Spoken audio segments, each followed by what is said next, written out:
As Sri Lanka's crisis continues to spiral out of control, the country gets a new Prime Minister. But what are the lessons from India's neighbourhood? Hello and welcome to Worldview at The Hindu with me, Suhasini Haidar. This is episode 61. Now, after weeks of turmoil on the streets of Colombo that began sometime in early April, citizens' protests, a fatal police shooting of a protester, in fact, about 8 people were killed, 200 injured. There was a violent assault on those peaceful protesters by political supporters of the Rajapaksa's SLPP, and then incensed mobs burning down property. We've seen Prime Minister Mahinda Rajapaksa step down this week, paving the way for opposition leader and former Prime Minister Ranil Wickremesinghe to be appointed in his place. Now, the task before Mr Wickremsinghe to restore Sri Lanka's finances, which are in their worst situation possibly since the island's independence, this is an immense task. And just take a look at all that needs to be done economically. To begin with, foreign exchange reserves are around $50 million this month. That's a fraction of what is needed to repay loans, about 1/4 of what is needed to buy, just on a month-to-month basis, much needed food, fuel, and medicines. And that's why we're seeing these shortages and price rises. Next, tourist arrivals were down half by last month in April. Another important source of dollars, the tourism industry, in fact, accounts for about 5% of Sri Lanka's GDP. Many more tourists, in fact, have now cancelled plans to visit Sri Lanka due to the instability and the violence. So this is an industry that is hurting and is not likely to heal anytime soon. Then you look at crucial exports for the island, like tea, that have dropped nearly 10% in the past year due to a drastic drop in agricultural production. This was after a controversial decision by President Gotabaya Rajapaksa to ban fertilizer imports overnight. We've also seen power cuts that have impacted the processing of tea and, in fact, of other exports as well. And then an IMF team from the International Monetary Fund is now in discussions with officials in Colombo about a possible bailout package. But that could take several months. In fact, officials saying it could take as much as 6 months, and it'll come with stringent conditions on reforms that are needed to be put in place by this new government. The Sri Lankan government, remember, also has to negotiate with donors like India and China, who have helped out in the past, to bridging finance that they need, about $3 to $4 billion at present. With debt repayments also of about $7 to $8 billion due this year, Sri Lanka's growth for the next few years really has been locked up. The worry about debt traps, and in particular stringent terms in Chinese loans that led, for example, to Sri Lanka having to give up its Hambantota ports control. This is a recurring issue.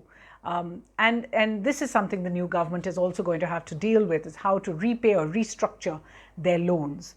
Remember, apart from the economic crisis, Prime Minister Wickremesinghe must also deal with all his political constraints. So protesters in Colombo have really been demanding that President Gotabaya also resigns, not just Prime Minister Mahinda Rajapaksa and the entire cabinet that resigned, but also the president. They are unlikely to call off their protests just yet. That's what they say.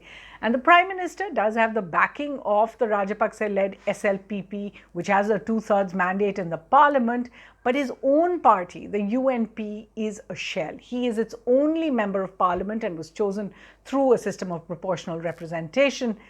He has himself been 5 times Prime Minister before, but he has never completed a full term in office, and in fact many had thought that his political career was probably not going to be resuscitated in this way. So he's got his own political compulsions to deal with. Prime Minister Wickremesinghe must also work closely now with President Gotabaya, and this is after years of political bitterness between them. They've been on opposite sides of the political spectrum, and this could pose a problem if radical shifts in policy are required to be taken in terms of differences between the two leaders. And finally, the leader of the opposition, so the larger party, there is Sajith Premadasa, who's a breakaway faction of the UNP, much bigger presence in parliament. And after he refused actually to join the unity government plan offered earlier by the Rajapaksas, he has now written an open letter to President Gotabaya demanding that it is his right to be the next Prime Minister, protesting the move, in fact, to swear in Ranil Wickremesinghe.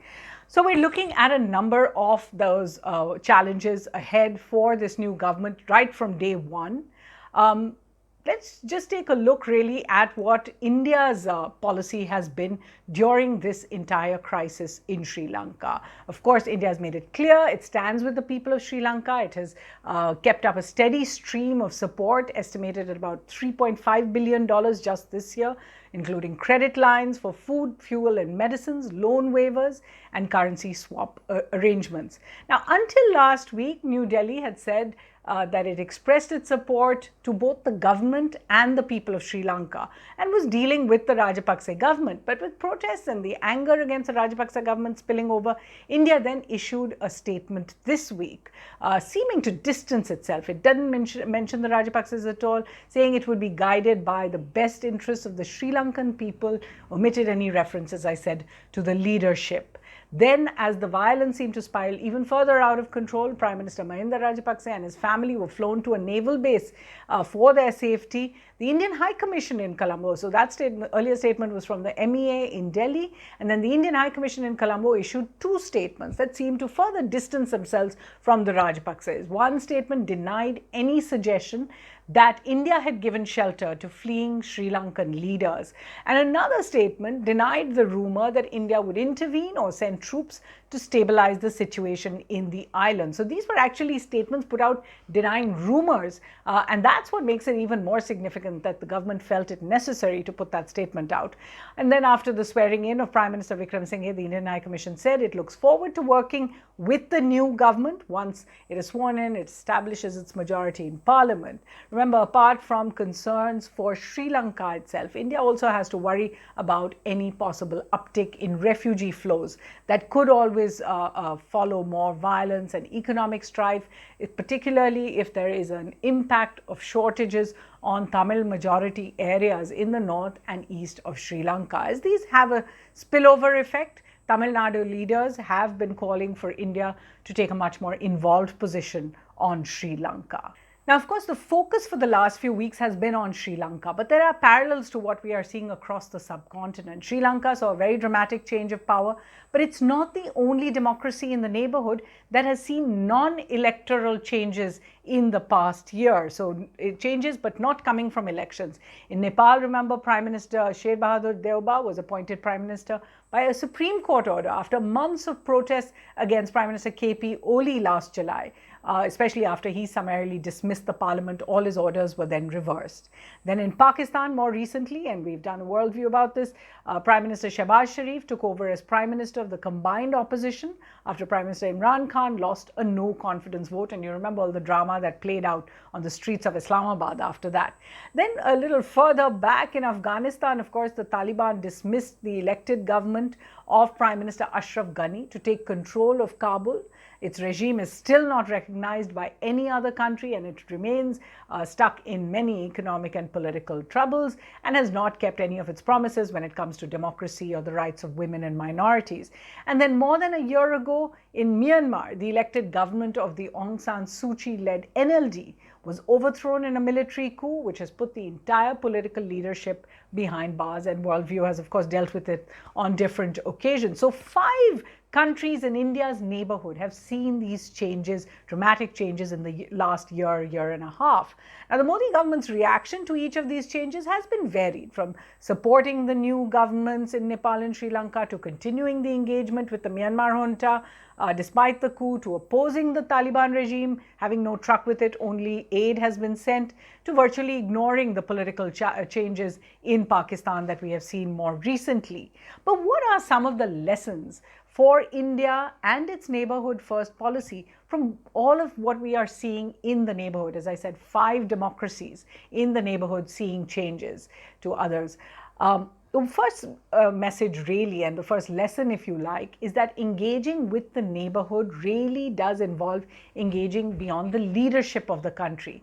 That leadership can change in a moment. It's transient, as we have seen very, very popular governments being taken out of power. It is also therefore important for the government in Delhi to deal with the entire political spectrum of the neighborhood, the opposition parties, as well as civil society, as well as the government itself. Now, while domestic mismanagement of economies is an issue for each of these countries, all South Asian economies are in fact vulnerable to the triple whammy of the COVID pandemic, the global economic slowdown, and inflation that is spiking, especially after Russia's invasion of Ukraine and then the sanctions imposed. India must monitor economic impacts in its neighborhood much more closely. Remember, political instability and economic crisis will also make India's neighbors more vulnerable to global powers like the US and China, who are seeking to exert influence in the region. It's very clear. And India must guard against any further slide in its sphere of influence in the region.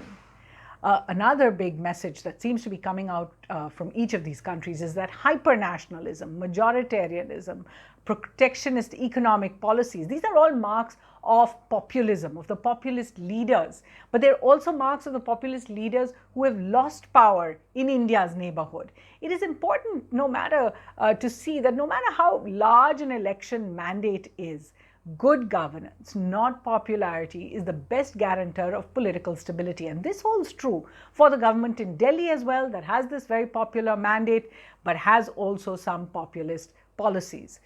Eventually, this is India's neighborhood, and what happens here will impact India, its foreign and domestic policy, much more, of course, than events in, for example, Europe, or what we've seen with Ukraine or East Asia, China's moves in the South China Sea.